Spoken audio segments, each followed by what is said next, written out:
I'm Garrick Vale, 71 years old, and 2 nights ago I sat through a toast that told me everything I needed to know about the daughter I raised. The event was beautiful.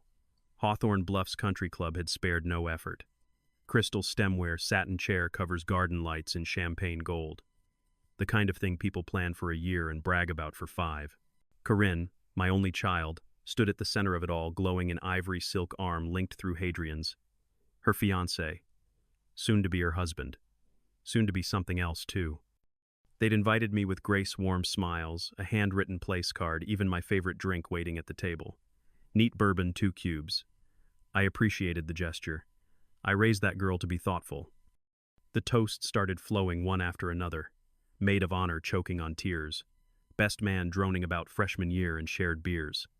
Then came Corinne. She tapped her glass gently and stood up tall. Before the night ends, she said, "I'd like to thank the person who made all of this possible. My dad."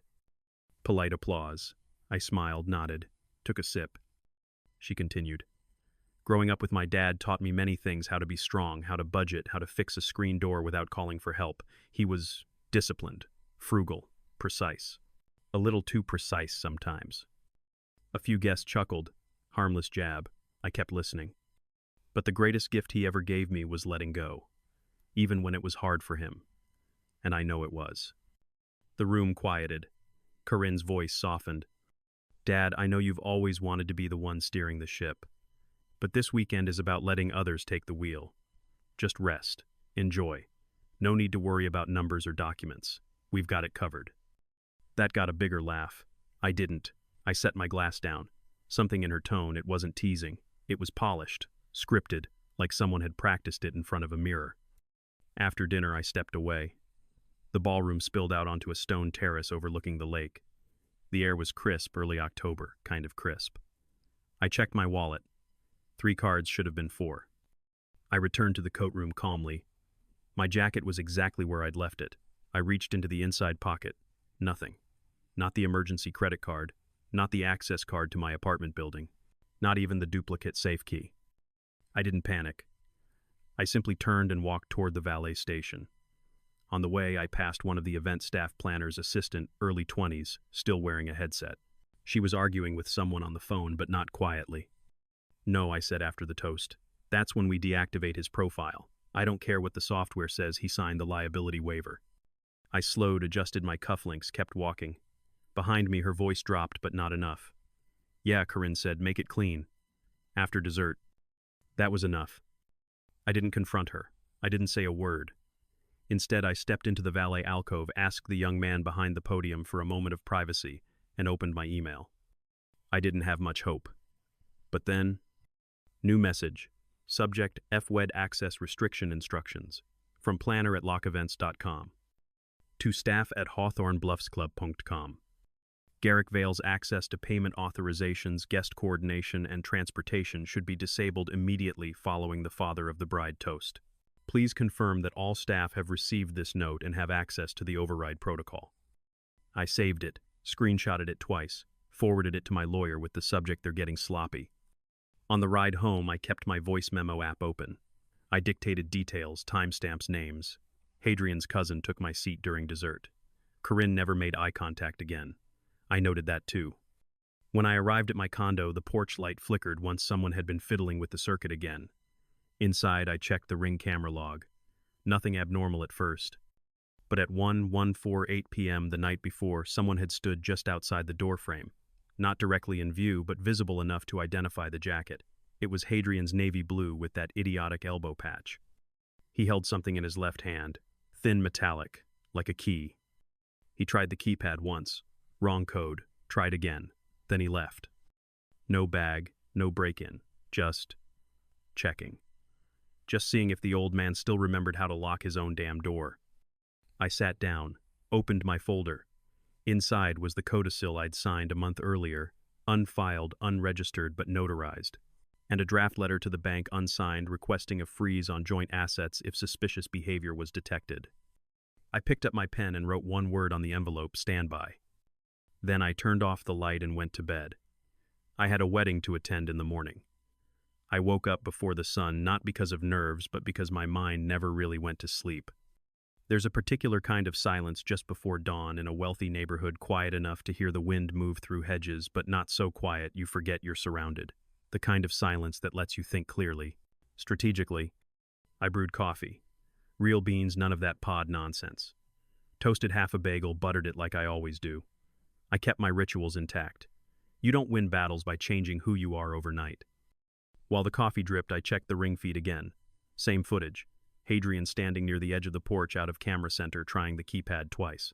No attempt to break in, no damage. Just checking.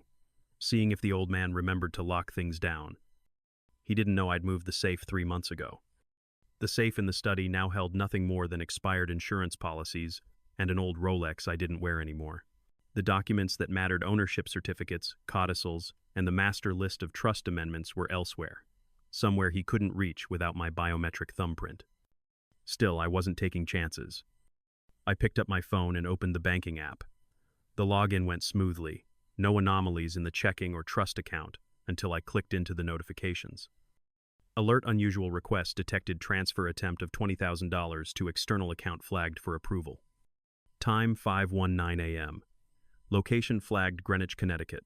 Initiated from secondary access profile Sea Vale Joint Party. I stared at the screen for a moment. They weren't even subtle anymore. I tapped deny, confirmed it, and within seconds the fraud prevention line was calling. Mr. Vale, this is Shelley from Fidelity Private Client Services. Are you currently attempting a high-value transfer this morning? No, I said calmly. And I'd like to escalate a fraud flag to include all joint access profiles, starting now. Understood. Shall we enable biometrics only override? Yes, I said. Also, please initiate documentation to freeze any disbursement of escrow tied to the Hawthorne Bluffs event account. I'll be filing supporting materials later today. There was a pause, then a low whistle from her end. Escrow account, ending in 2944. That's the one. Understood. A freeze will require either the trust controller's written authorization or a supporting legal claim of irregular behavior. Do you have either? I walked to the bookshelf and pulled out a sealed envelope. I have both. After the call ended, I messaged my lawyer. Then I reached for the codicil, the document I'd notarized 1 month ago but never filed. It amended the trust to clarify sole control of the LLC that held the rental properties, the condo, and most notably the event apartment being used as a wedding suite this weekend. In the original trust, Corinne was listed as contingent trustee in the event of my death or incapacitation. But that document had a weakness, one they planned to exploit. The codicil fixed that. It stated that any claim of incapacity required a formal medical declaration notarized by 2 licensed physicians not under the employ of the family. It also removed all shared access privileges, pending live review by a registered notary public and submission to the county clerk's office. Clean, direct, enforceable. I printed a fresh copy and placed it in my briefcase. Right next to it, I slid in the Ring camera, screenshots, the forwarded planner email, and the transfer alert. Just as I zipped it closed, the phone buzzed. It was Lester, my attorney, voice raspy from sleep. They moved early, huh? They did. You want me on site today? Yes, I'll text you the address. I also want a notary, someone licensed for emergency declarations. Can they meet me at the venue?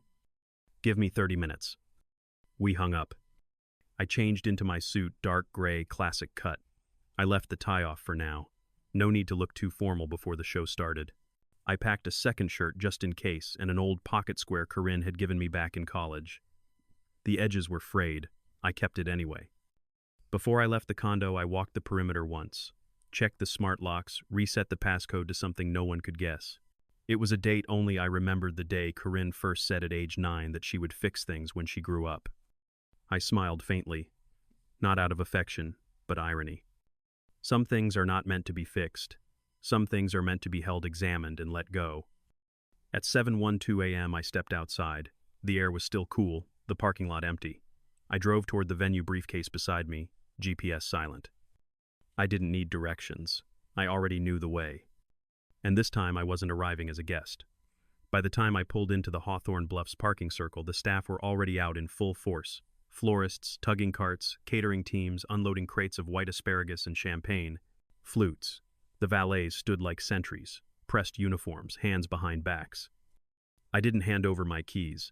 I parked off to the side and walked in on my own. The lobby of the clubhouse had been transformed. Banners with the couple's initials C and H hung above the double doors. The color scheme was ivory and plum. Tasteful, expensive, overly symbolic. I made my way toward the check-in desk with my briefcase in hand. A young woman in a headset intercepted me with a bright smile and a clipboard.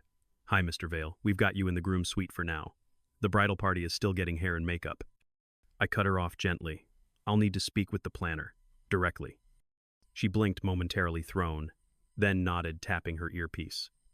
"Sure thing, one sec.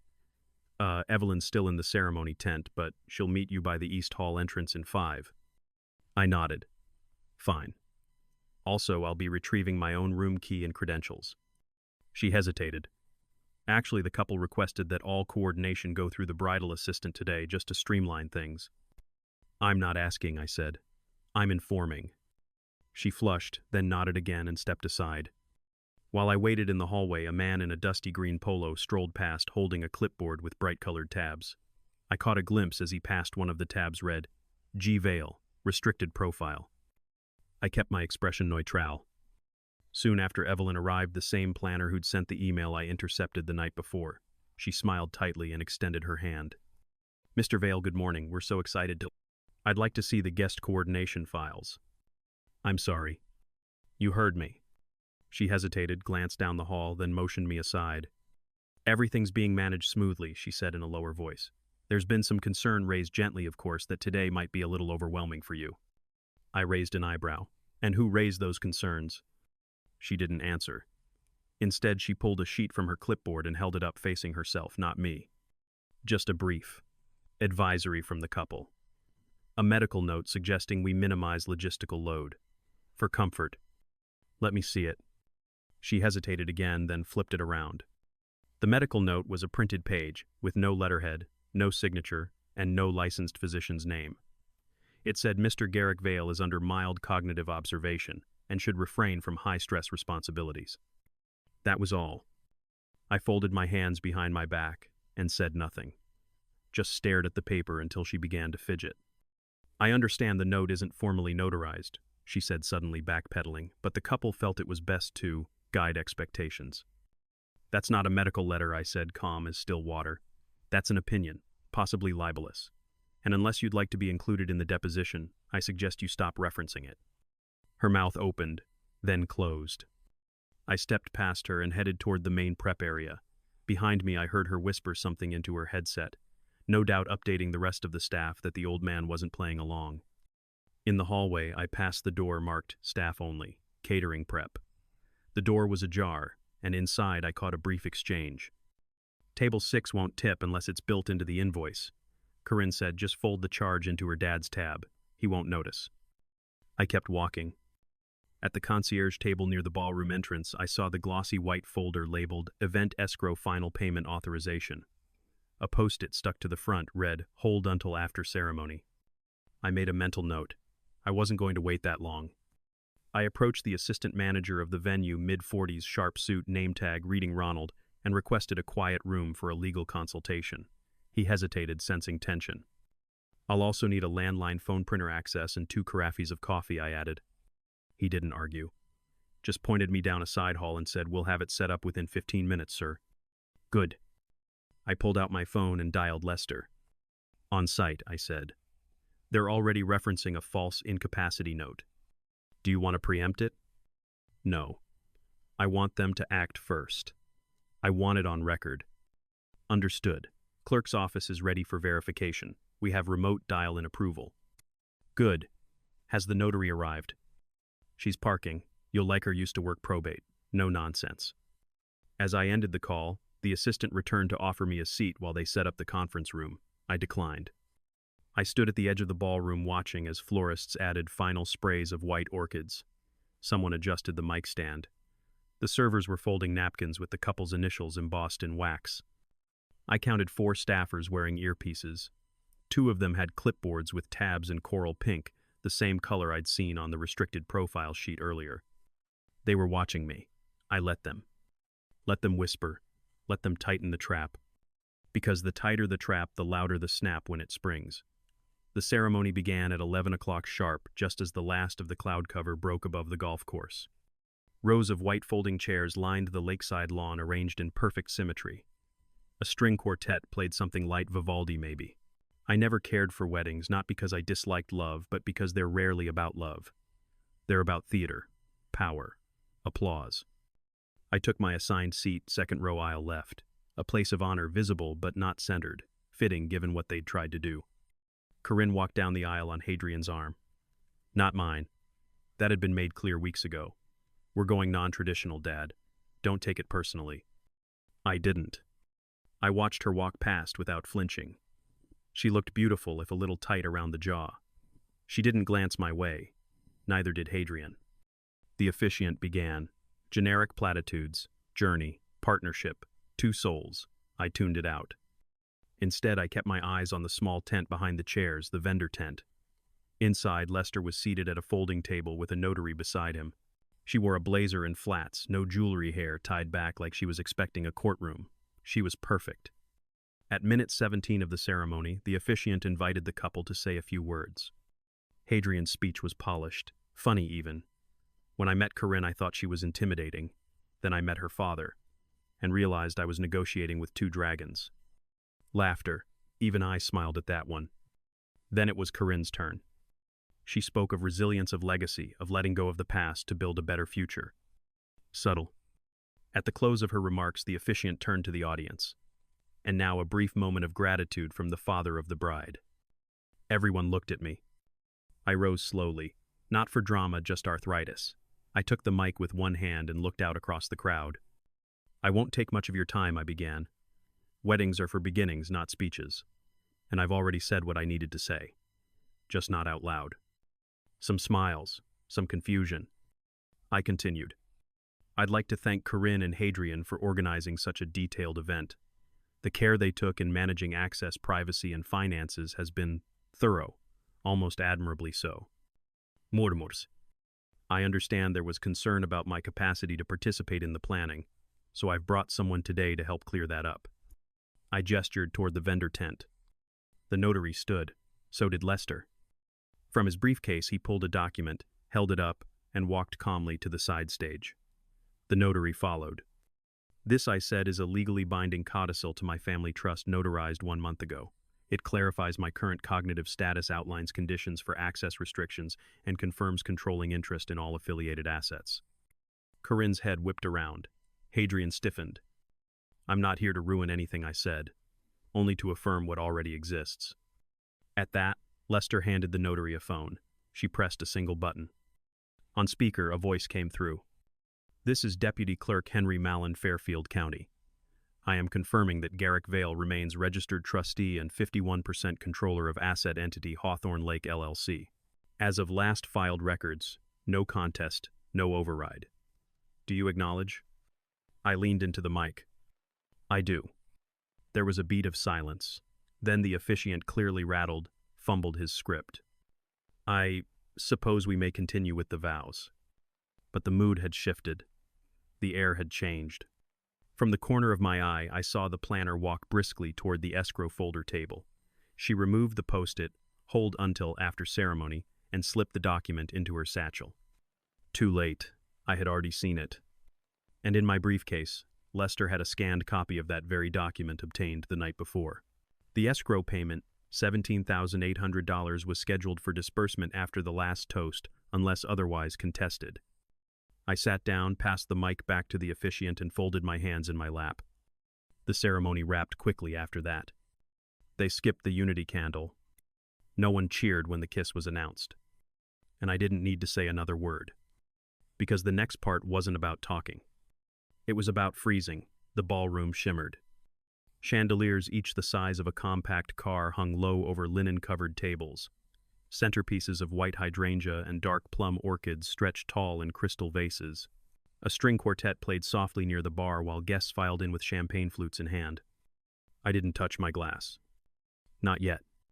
At the head table, Corinne and Hadrian laughed with a group of colleagues from Boston.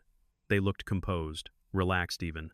But every few seconds I saw Corinne glance toward the planner. Each time the planner gave her a subtle nod, not panic reassurance. They thought I had made my move already, and in their minds it had failed. Just a brief legal stunt during the ceremony, nothing that would hold. They didn't know I was still playing. After the salad course, the toasts began. Maid of honor again. Another best man. Then the officiant stood and smiled toward me. And now our final toast of the evening from the father of the bride. I rose slowly, walked to the microphone. I'll keep this short, I said, voice level. Ceremonies are promises. Receptions are records. One is hope. The other is math. Soft laughter. A few confused looks. I continued. I had the privilege of helping finance this event. That privilege comes with responsibility. In reviewing the final coordination documents, I found a few irregularities. Adrian's face went pale. Corinne leaned in, whispering something sharp to the planner. I turned slightly toward the table where the event escrow, final payment authorization folder had sat earlier. I've contacted the escrow agent responsible for the release of $17,800, I said calmly. As of 10 minutes ago, those funds have been frozen pending investigation. A collective rustle moved through the crowd. No services will be denied. No vendors will go unpaid. But the method of payment, particularly any itemized expenses folded into my authorizations, will be reviewed line by line. I let that sit. A few guests at the back clapped. They thought it was a joke, a performance. It wasn't. I reached into my inside pocket and pulled out a folded document, the Ring camera stills clearly showing Hadrian attempting my condo's keypad at 11:48 p.m. the night before the rehearsal dinner. Then I held up a printed copy of the planner's leaked email, the one that read, "Deactivate Garrick's access after toast." I didn't read it aloud. I just held it up. The planner's assistant, nervous, sweating, grabbed her phone and began furiously typing. A moment later, several phones buzzed across the room. Group chat leaks. Someone had posted a screenshot from a private planning thread. Message from Hadrian. Just make sure he's boxed out of the final disbursement. Dad can enjoy the party, but he doesn't need to fund it. Silence. Then the sound of forks dropping. From the back of the room, a member of the homeowners association who'd been invited as a courtesy stepped forward and tapped my shoulder. "Mr. Vale," she whispered, "I'm required to inform you that disruptions to club events fall under our nuisance clause. I'll be filing a minor citation, $42. I turned to her and nodded. "Put it on my tab," I said. She blinked, unsure if I was being sarcastic. I wasn't. She scribbled something on her clipboard and walked away. Back at the head table, Corinne stood. "Dad, can we speak privately?" "Of course," I said, still holding the documents. We moved to the side of the ballroom near the hallway to the lounge. She didn't speak at first, just stared at me. "Then you're humiliating me." "No," I said. "You did that when you signed a fake incapacity letter and tried to cash me out." She didn't deny it. "What do you want?" she asked, voice lower. "Money control." I looked at her, really looked. "I want honesty," I said, "but I'll settle for leverage." Then I handed her a copy of the bank alert, showing the attempted $20,000 transfer from our joint profile. Her hands trembled. "I've notified the bank," I said. "Your access is revoked. The trust will remain under sole oversight. The LLC remains majority controlled by me. And the escrow, it stays frozen." She said nothing. I nodded once and turned away. As I walked back to my table, the servers resumed their rounds. The string quartet picked up a slow waltz. The planner vanished into the staff hallway. And I finally took a sip of that champagne. Flat, lukewarm. Still better than betrayal. The ballroom continued to hum with polite conversation and soft music, but behind the scenes things were shifting. Not loudly, not chaotically, just permanently. I stepped into the staff corridor past the event staff only sign where Evelyn the planner was huddled with two assistants. When she saw me, she straightened. "We're just working out a few things," she said quickly, her voice brittle. "No need," I replied. "You're off the hook." Her brow furrowed. "I've notified the escrow agent that release is suspended pending legal review. The planner is no longer authorized to manage event disbursements. All documents bearing my initials are hereby voided, including the ones you printed without confirmation." She tried to smile, but her lips didn't move. "Just one thing," I added, reaching into my briefcase. I handed her a form. "This is an incident report generated by my attorney. It cites the unauthorized adjustment of access rights, unauthorized delegation of payment authority, and distribution of a non-medical false incapacity document. I've attached the planner email and the screenshots." She blinked. "You're filing this?" No, I said. You are, and I'm keeping a copy with your signature on it.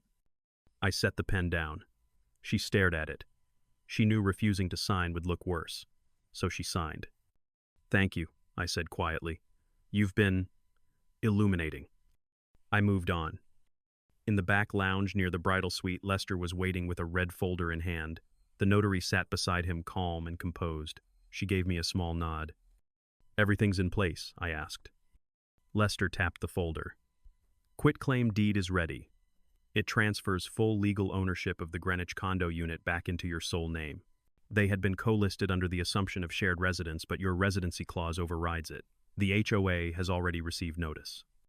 Good. We stepped into the private suite where Corinne was sitting heels off shoulders tense. Hadrian was by the vanity phone to his ear, whispering in clipped tones. Hang up, I said. He hesitated. I raised an eyebrow. He hung up. This is a quitclaim deed, I said, placing it on the table.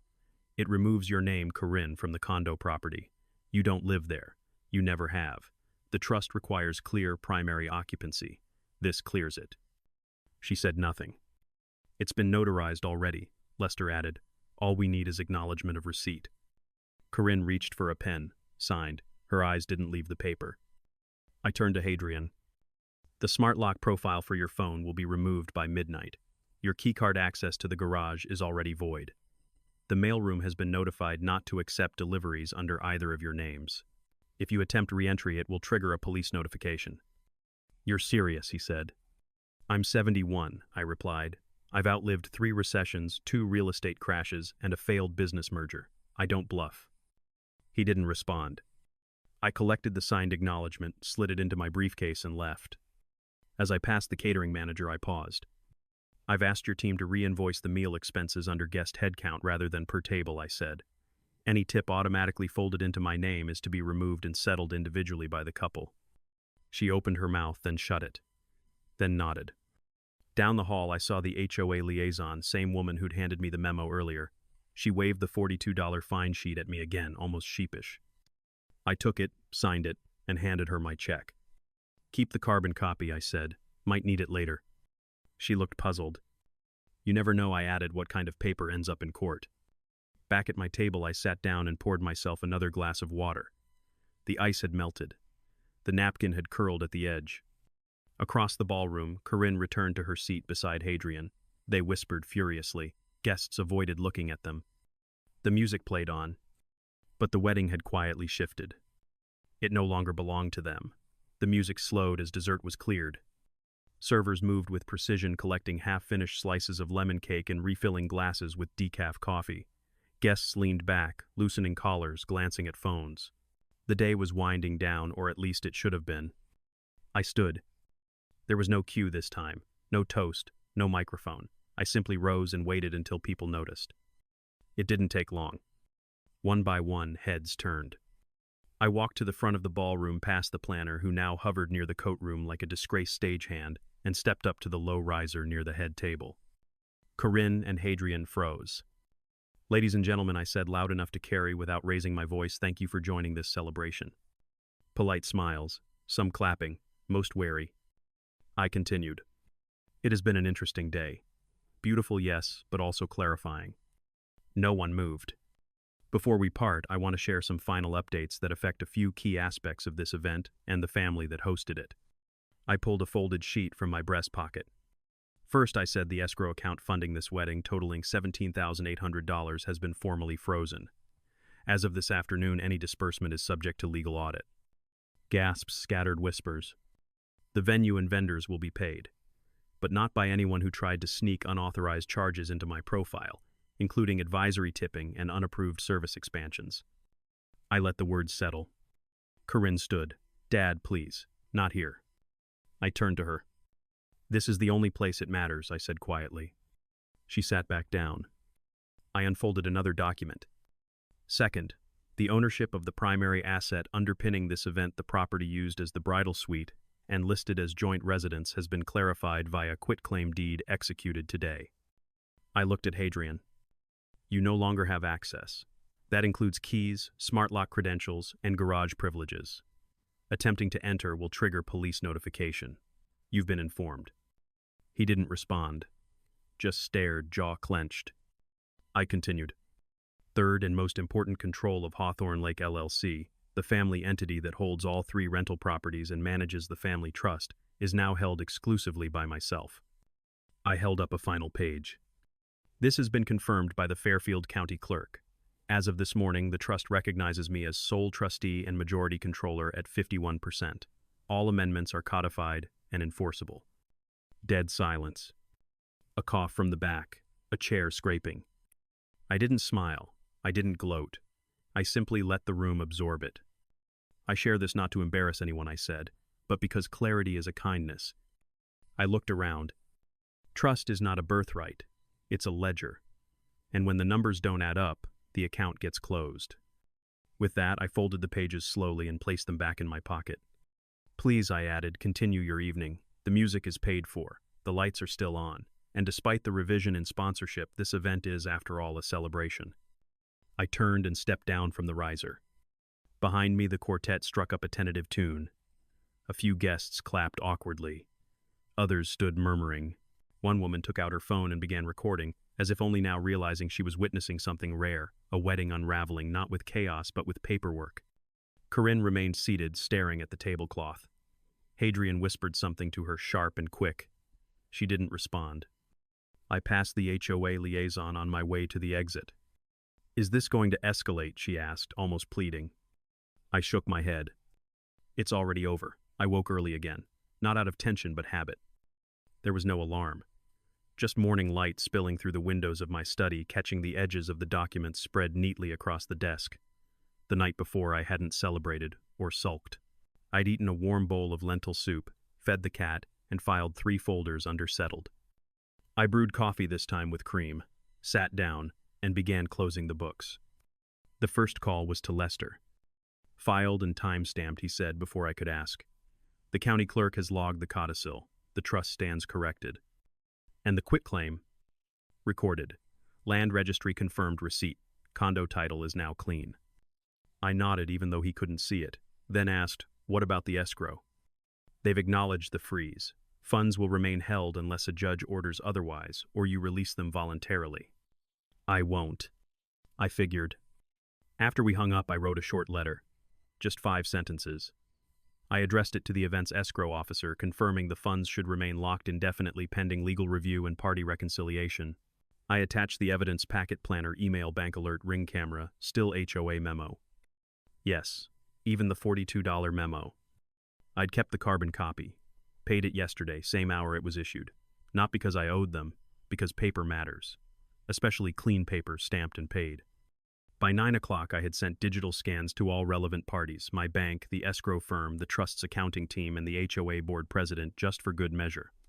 I logged off, locked the cabinet, and poured one last coffee before heading out. At the mailbox, I found a cream-colored envelope with embossed lettering. Mr. Garrick Vale kindly RSVP, family brunch 1100 a.m. No signature. But I knew the handwriting. I held the envelope for a while, then dropped it in the recycling bin. I didn't go to the brunch. I didn't call Corinne or Hadrian or anyone else. There was nothing left to say. The estate had been evaluated at 1 Fay High Trier-Dola, and now its direction was clear. No more blurred lines. No more shared stewardship. No more conditional affection tied to access and titles. I wasn't angry. I wasn't vindictive. I was finished. Some people settle scores with shouts or lawyers. I used folders, dates, digital trail, escrow holds, clerk confirmations. I used the same silence they once weaponized, only I carried receipts. At noon, I locked the door and went for a walk around the lake. The sun was warm on my shoulders. The wind smelled of pine and distant water. Somewhere I imagined the brunch was still going. Awkward toasts, room temperature pastries, apologies that sounded like weather reports. But I wasn't there. And I wouldn't be again.